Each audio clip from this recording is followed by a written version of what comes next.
प्रिय विद्यार्थियों, आज की सामाजिक विज्ञान की कक्षा में मैं डॉक्टर उमेश कुमार वाजपेयी आप सभी का स्वागत करता हूं। बच्चों, आशा करता हूं कि आप लोग अपने घर में पूरी तरह स्वस्थ होंगे और अच्छे तरीके से अध्ययन कर रहे होंगे।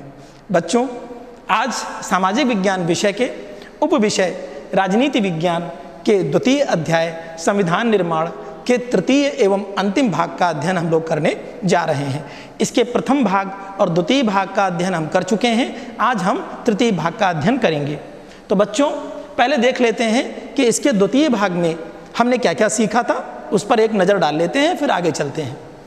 बच्चों, पिछले भाग में हमने सीखा कि संविधान की आवश्यकता क्यों होती है, इसको हमने जाना था, और भारतीय संविधान के निर्माण की प्रक्रिया को हमने पूरी तरह समझा था, और संविधान सभा के महत्व एवं कार्यों को हमने जाना था। आज हमारा जो शिक्षण केंद्रित होगा वो निम्न बिंदुओं पर होगा कि भारतीय संविधान के बुनियादी मूल्यों को हम समझेंगे, संविधान का दर्शन क्या है जिस पर हमारा संविधान आधारित है, इसको हम समझेंगे, और संस्थाओं का स्वरूप क्या होता है इसके बारे में हम जानेंगे। यही 3 बिंदुओं पर हमारा आज का शिक्षण केंद्रित होगा। तो आज के शिक्षण उद्देश्य हमारे क्या हैं, जैसा कि हम बताते हैं आपको कि प्रत्येक कार्य का एक उद्देश्य होता है, निरुद्देश्य कोई कार्य नहीं होता। तो आज के शिक्षण का उद्देश्य यह है कि हम भारतीय संविधान के बुनियादी तत्वों को, उसके मूल्यों को हम समझ सकेंगे, संविधान का दर्शन क्या है जिस पर वह आधारित है इसको हम समझ सकेंगे, और विभिन्न संस्थाओं के स्वरूपों को हम समझ सकेंगे।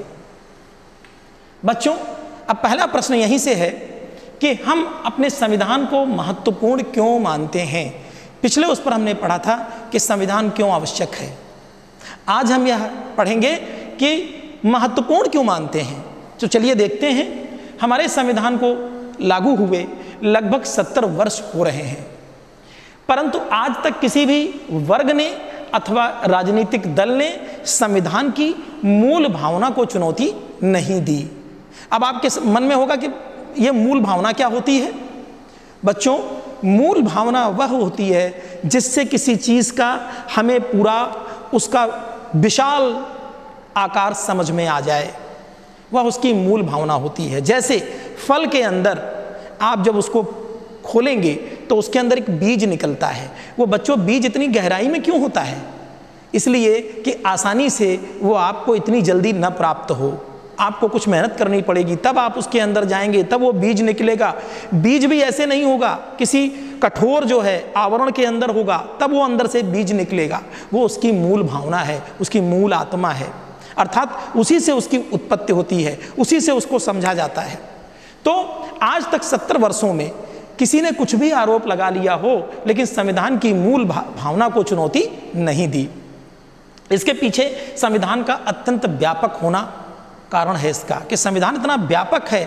हमारे संविधान निर्माताओं ने हर छोटी से छोटी चीज़ को भी इसमें सम्मिलित किया, हर छोटी से छोटी विषय वस्तु पर ध्यान दिया, इतना व्यापक जरूर कर दिया, लेकिन उसकी व्यापकता जो है आज हमारे लिए लाभप्रद है। हमारे संविधान निर्माताओं ने भविष्य लक्ष्य आगे के विचार करते हुए संविधान में हर छोटी से छोटी बात को समाहित किया था। ये विशेषताएं हैं, ये इसीलिए महत्वपूर्ण है। विभिन्न देशों के संविधान खत्म हो गए, चले गए, नष्ट हो गए, क्यों? कि वह इतने व्यापक नहीं थे, भविष्य लक्ष्य नहीं थे। तो यह हमारे संविधान की विशेषता है, महत्वपूर्ण है, उसका महत्व है। अतः संविधान सभा का कार्य अत्यंत व्यवस्थित, पारदर्शी एवं सर्वसम्मत पर आधारित था।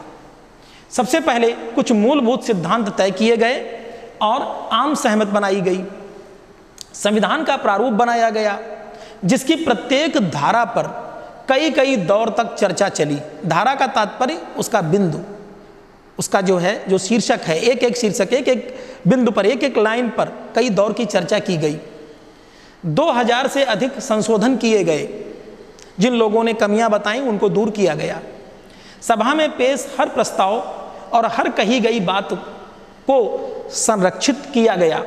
मतलब इतने आसानी से नहीं बना संविधान, उस पर बहुत मेहनत की गई, तब जाकर के 2 वर्ष 11 माह 18 दिन का समय लगा था।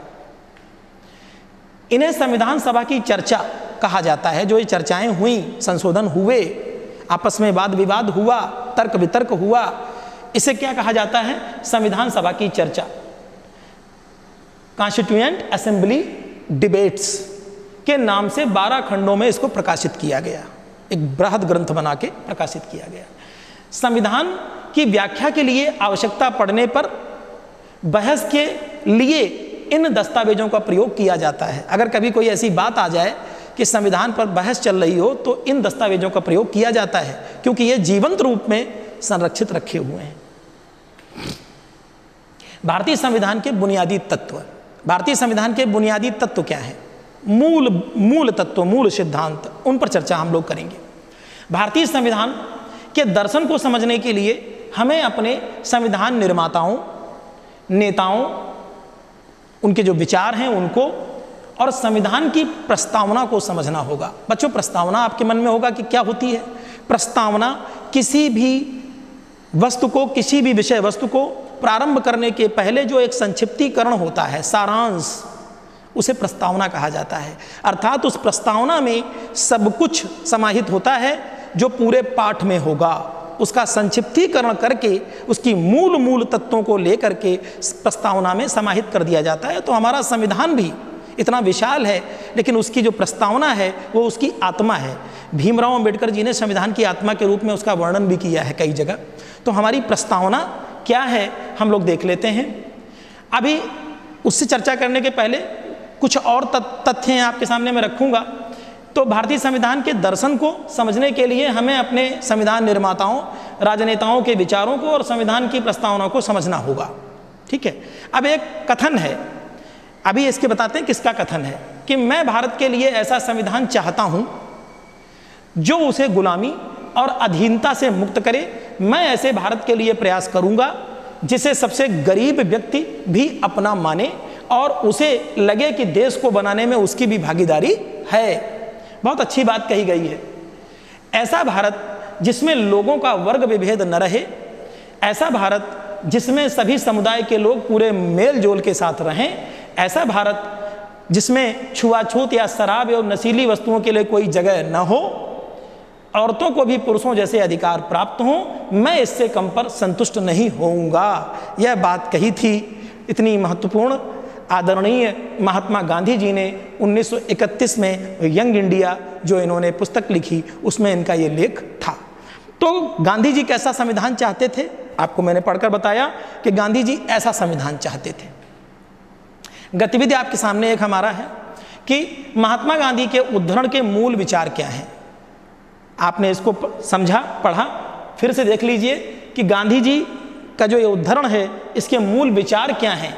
आप देखिए कि मैं भारत के लिए ऐसा संविधान चाहता हूं जो गुलामी और अधीनता से मुक्त हो। ऐसे भारत के प्रयास करूंगा जो सबसे गरीब व्यक्ति भी जिसे अपना माने और उसे लगे कि देश को बनाने में उसकी भी अपनी सहभागिता है। जहां पर किसी भी प्रकार का वर्ग विभेद न हो, जहां पर सभी लोग मेलजोल से रहें, जहां नशीली वस्तुएं और छुआछूत शराब जैसी कोई बुराई न हो, जहां पर औरतों को भी पुरुषों के समान अधिकार हों। तो इस उद्धरण में के मूल विचार क्या हैं? इस उद्धरण के मूल विचार हैं कि पूरी तरीके से जहां पे सभी लोग हिल मिल के रहें और जहां किसी भी प्रकार की जाति, छुआछूत, ऊंच नीच ये बुराइयां व्याप्त न हो, ऐसा विचार था गांधी जी का।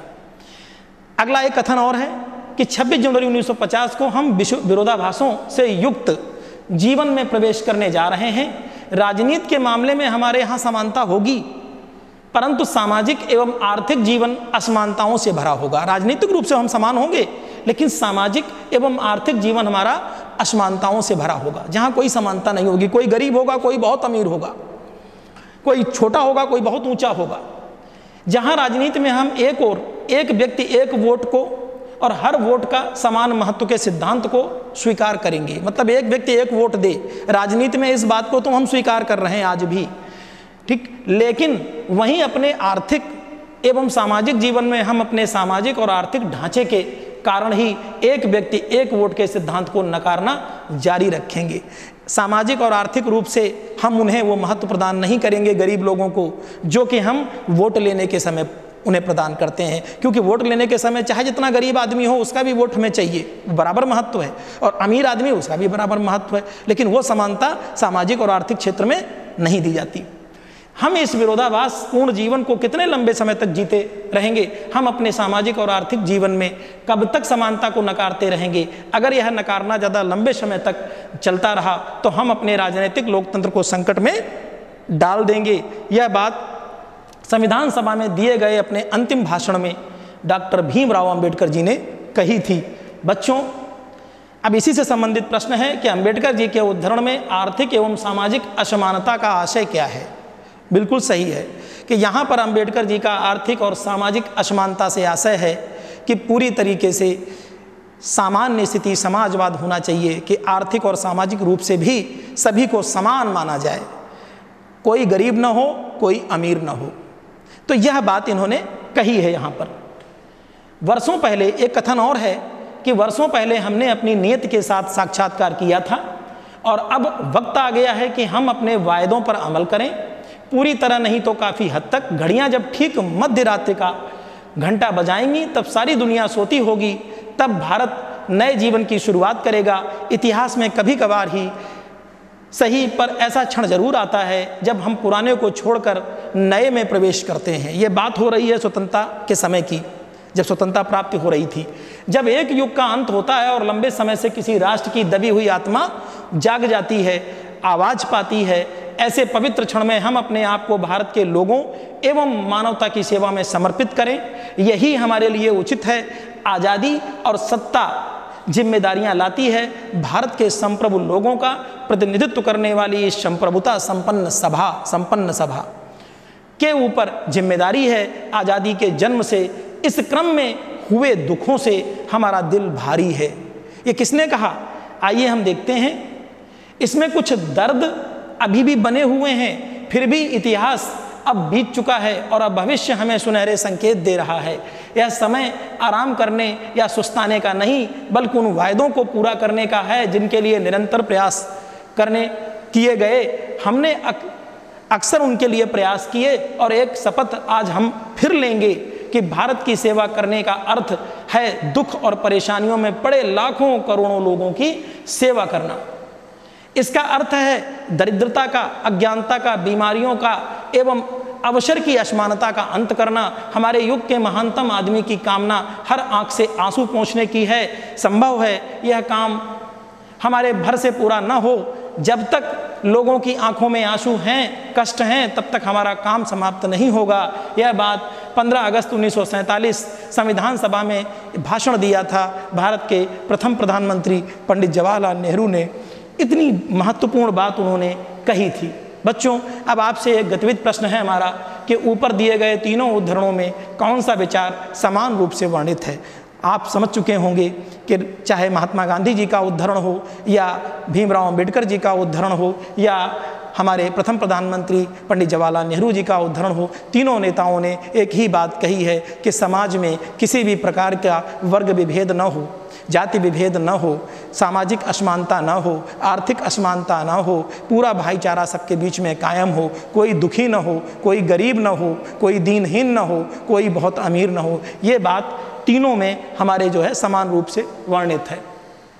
बच्चों, अब हम जानकारी कर लेते हैं कि संविधान का दर्शन और प्रस्तावना जिस पर चर्चा की गई थी, जो मूल स्वतंत्रता आंदोलन के प्रेरणा स्रोत थे वही भारतीय संविधान की प्रस्तावना में समाहित किए गए। मतलब जो हमारे स्वतंत्रता आंदोलन में प्रेरणा स्रोत थे, जिनको लेके हमने भाईचारा, समानता, न्याय, इन सब तत्वों को लेकर के हम आगे बढ़े थे, तो वही हमारी प्रस्तावना में वर्णित किए गए।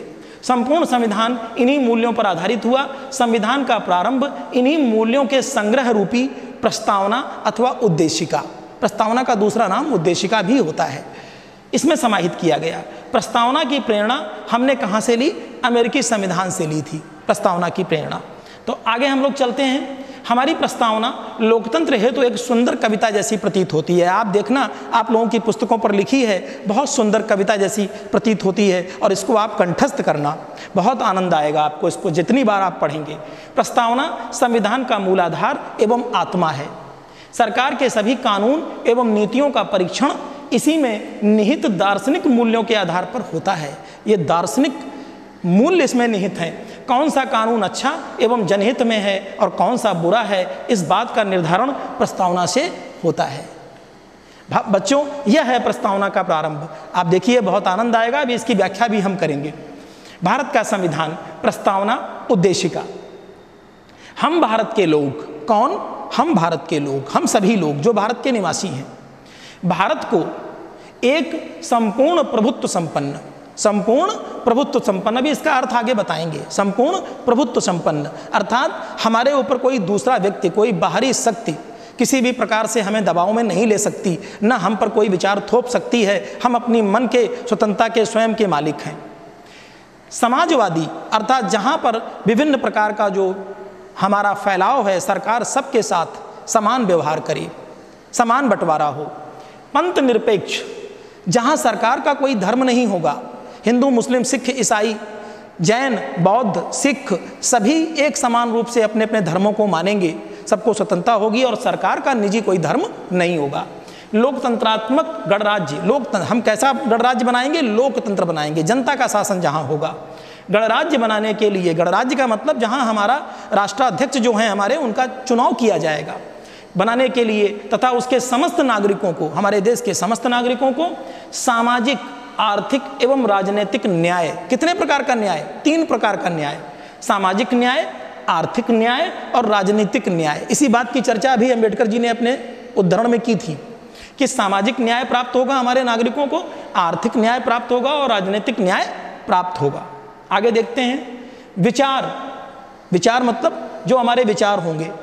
अभिव्यक्ति मतलब बोलना, और विश्वास जिस चीज़ में हम विश्वास करते हैं। धर्म जिसको हम धर्म अपना स्वीकार करते हैं। उपासना, पूजा जिसको भी हम मानते हैं। इतने प्रकार की हमें स्वतंत्रता होगी। कौन कौन? विचार करने की स्वतंत्रता, अभिव्यक्ति की, बोलने की स्वतंत्रता, विश्वास करने की स्वतंत्रता, धर्म और उपासना की स्वतंत्रता हमें दी गई। प्रतिष्ठा और अवसर की समता, हमें अपनी प्रतिष्ठा, मान सम्मान की और अवसर, कोई भी व्यक्ति किसी भी कार्य का अवसर उसको समान रूप से दिया जाएगा। गरीब अमीर के नाते उसका अवसर छीना नहीं जाएगा। एक गरीब व्यक्ति भी अपने किसी नौकरी के लिए आवेदन कर सकता है, एक अमीर व्यक्ति भी कर सकता है, उसे समान अवसर प्राप्त होंगे यदि वह उसकी अर्हता रखता है तो। प्राप्त कराने के लिए तथा उन सब में व्यक्ति की गरिमा मतलब उसका सम्मान, और राष्ट्र की एकता और अखंडता। ऐसी गरिमा के साथ साथ राष्ट्र की एकता और अखंडता, के राष्ट्र एक हो, खंडित ना हो, अखंड हो, मतलब पूरा देश एक साथ हो। सुनिश्चित कराने वाली, बंधुता बढ़ाने के लिए, आपस में भाईचारा इतना प्रगाढ़ हो कि हम खंड खंड न हो, हम चारों तरफ से एक हों। हमारे राज्य भले अलग हैं लेकिन हम भारतीय हैं। तो ऐसी बंधुता बढ़ाने के लिए दृढ़ संकल्प होकर अपनी इस संविधान सभा में दृढ़ संकल्प होकर अपनी इस संविधान सभा में आज तारीख 26 नवंबर 1949 ईस्वी, मिति मार्गशीर्ष शुक्ल सप्तमी, संवत 2006 विक्रमी को एतद द्वारा संविधान को अंगीकृत, अधिनियमित और आत्मार्पित करते हैं। बच्चों, यह ऐसा सुंदर जो है प्रस्तावना है हमारी, इस पर एक नज़र फिर से हम आपको डला देते हैं कि इसका एक एक शब्द हमारा दर्शन है, हमारा आदर्श है। जिन राजनेताओं ने हमारे संविधान को बनाने के बारे में सोचा, हमने स्वतंत्रता के समय जिन जिन चीज़ों को सहन किया, जिस प्रकार से हम परेशान हुए, हमने उन एक एक महत्वपूर्ण बिंदुओं को अपने संविधान में समाहित किया। और प्रस्तावना से ही आपको लग जाएगा कि कौन कौन सी चीज़ों को हमने समाहित किया। पुनः एक बार आप देख लीजिए कि हम भारत के लोग, वो लोग जो हम भारत के नागरिक हैं, भारत को एक संपूर्ण प्रभुत्व संपन्न मतलब हम पूरी तरह संप्रभु होंगे। हमारे ऊपर कोई बाह्य शक्ति दबाव नहीं बना सकती किसी भी प्रकार की। हम जो चाहेंगे अपने लिए अच्छा, हम वही करेंगे। समाजवादी, हमारा देश कैसा होगा? समाजवादी होगा, जहाँ किसी के साथ किसी भी प्रकार का अन्याय नहीं होगा। पंथ निरपेक्ष, हम सभी धर्मों को मानेंगे, अपने अपने मन के धर्म को, लेकिन सरकार का कोई धर्म नहीं होगा। सरकार की दृष्टि में सभी धर्म समान होंगे। लोकतंत्रात्मक, जनता के शासन होगा। गणराज्य बनाने के लिए तथा उसके समस्त नागरिकों को सामाजिक, आर्थिक एवं राजनीतिक न्याय, 3 प्रकार का न्याय, सामाजिक न्याय, आर्थिक न्याय एवं राजनीतिक न्याय। विचार, अभिव्यक्ति, विश्वास, धर्म और उपासना, इतने प्रकार की स्वतंत्रता हमें प्राप्त होगी। प्रतिष्ठा और अवसर की समता, हमारी गरिमा, प्रतिष्ठा और अवसर, हमें किसी भी अवसर की समानता होगी, हमारा अवसर कम नहीं किया जाएगा प्राप्त कराने के लिए, तथा उन सब में व्यक्ति की गरिमा और राष्ट्र की एकता और अखंडता बढ़ाने वाली, जिन कार्यों से राष्ट्र की एकता बढ़े और अखंडता बढ़े, सुनिश्चित कराने वाली बंधुता बढ़ाने के लिए ऐसा भाईचारा कायम हो कि हमारा देश एक होकर के रहे और हम कहते हैं कि हम भारतीय हैं। दृढ़ संकल्प होकर अपनी इस संविधान सभा में आज तारीख 26 नवंबर 1949 ईस्वी मिति मार्गशीर्ष शुक्ल सप्तमी संवत 2006 विक्रमी को एतद द्वारा इस संविधान को अंगीकृत, अधिनियमित और आत्मार्पित करते हैं। संविधान सभा द्वारा इसको स्वीकार किया गया। और किसने स्वीकार किया? हम भारत के लोग, हम सभी भारतीयों ने इसे स्वीकार किया। अब बच्चों, हमने आपके हित में और आपको समझने के लिए इन शब्दों का अलग से डाल दिया है। हमने आपको 2 बार इसको समझाया, आप देख लीजिए। हम भारत के लोग, और एक इसमें प्रश्नवाचक चिन्ह लगा है, तो आपको अपनी तरफ से इसको पूरा करना है। मैंने आपको 2 बार समझाया है। हम भारत के लोग, हम भारत के लोग से मतलब क्या है? जो हम भारत के नागरिक हैं। प्रभुत्व संपन्न अर्थात संप्रभु, हमारे ऊपर किसी प्रकार का वाह दबाव नहीं चलेगा। हम अपने देश के हित में जो निर्णय लेंगे वो स्वयं लेंगे, कोई बाहरी शक्ति हमारे ऊपर थोप नहीं सकती। समाजवादी, अच्छा, अर्थात हमारा देश कैसा होगा? समाजवादी होगा। यहाँ समाजवाद होगा, चारों तरफ अमीर गरीब को भुला करके सबको एक समान अधिकार प्राप्त होंगे और सबको एक प्रकार जो है सम्मान प्राप्त होगा। पंथ निरपेक्ष, जहाँ सभी लोग अपने अपने मन का धर्म मानेंगे और उपासना करेंगे, पूजा करेंगे, लेकिन सरकार का कोई धर्म नहीं होगा। लोकतंत्रात्मक देश कैसा होगा? जनता का शासन होगा, जहाँ जनता शासन करेगी। गणराज्य, अर्थात हमारे देश का जो राष्ट्राध्यक्ष होगा उसे चयनित किया जाएगा, चुनाव होगा, ना कि वंशानुगत आएगा, वंशानुगत नहीं आएगा, चुनाव होगा। हमारे राष्ट्रपति महोदय का चुनाव होता है, वो यही है। न्याय, कितने प्रकार का न्याय? सामाजिक, आर्थिक और राजनीतिक न्याय। स्वतंत्रता, कितने प्रकार की? विचार, अभिव्यक्ति, विश्वास, धर्म और उपासना की स्वतंत्रता। समता, कैसी समता? प्रतिष्ठा और अवसर की समता। बंधुता, कौन कौन सी बंधुता? काहे के लिए? राष्ट्र की एकता और अखंडता को बढ़ाने वाली बंधुता। तो हमने इसको बहुत विस्तृत तरीके से आपको समझाने का प्रयास किया है। बच्चों, इसी से संबंधित एक गतिविधि है, हम लोग इसमें सम्मिलित होते हैं कि संविधान को दिशा देने वाले कुछ मूल्य और उनके अर्थों को सुमेलित करना है। ये बेतरतीब हैं, इनको सुमेलित करना है। संप्रभु, अभी बताया था, संप्रभु का मतलब क्या है? ये देखिए, कौन सा होगा? ये देखिए, फैसले लेने का सर्वोच्च अधिकार जनता का। आगे देखिए, गणतंत्र, गणतंत्र में क्या होगा? देश का प्रमुख एक चुना हुआ व्यक्ति हो। ये सही है, गणतंत्र को इससे आप मिला दीजिए। बंधुत्व, बंधुत्व का तात्पर्य क्या होता है? ये देखिए, लोगों को परिवार की तरह रहना चाहिए, अर्थात पूरा देश एक परिवार की तरह है। हम चाहे जिस धर्म के हों, चाहे जिस प्रांत के हों, लेकिन हमारा प्रेम और भाईचारा वो पूरी तरीके से बंधुत्व वाला होना चाहिए। यह नहीं कि हम मराठी हैं, हम उड़ीसा के हैं, हम बंगाली हैं, हम तमिलनाडु के हैं, ये विभेद नहीं होना चाहिए। क्षेत्रवाद नहीं होना चाहिए, भाषावाद नहीं होना चाहिए, जातिवाद नहीं होना चाहिए। इस प्रकार की बंधुता की बात हमारे संविधान में कही गई है। फिर है धर्मनिरपेक्ष, अभी बताया। धर्मनिरपेक्षता को आप इससे मिलाएंगे, सरकार का स्वयं का कोई धर्म नहीं होगा, अर्थात जितना महत्व सरकार हिंदू धर्म को देगी उतना ही मुस्लिम धर्म को देगी, उतना ही ईसाई को, उतना ही सिख को, सभी धर्मों को समान रूप से देखेगी। किसी को महत्व नहीं देगी, समान रूप से देखेगी। सबको सबकी जो है स्वतंत्रता प्राप्त होगी। संस्थाओं का स्वरूप, हमारा संविधान विश्व में सबसे बड़ा है। निर्माण के समय इसमें 22 भाग थे, 395 अनुच्छेद थे और 8 अनुसूचियां थीं। अब अनुसूचियों की संख्या 12 हो गई है और उप अनुच्छेद बढ़ते बढ़ते अब 450 के आसपास निकल गए। बच्चों, संशोधन होते रहते हैं। संविधान निर्माताओं ने जन भावनाओं को दृष्टिगत रखते हुए देश काल परिस्थितियों के अनुसार इसे परिवर्तनीय बनाया, अर्थात इसमें आराम से परिवर्तन किया जा सके। अतः समय समय पर जो बदलाव इसमें किए जाते हैं उसे संविधान संशोधन की प्रक्रिया कहा जाता है। हमारे संविधान में सरकार, नागरिकों एवं सभी संस्थाओं के विषय में स्पष्ट रूप से नियम एवं सीमाएं निर्धारित की गई हैं, जिनका पालन सभी के लिए बाध्यकारी है। हमारे संविधान में सभी आवश्यक संस्थाओं हेतु स्पष्ट दिशा निर्देश दिए गए हैं, जिनके अनुसार ही उन्हें कार्य करना होगा।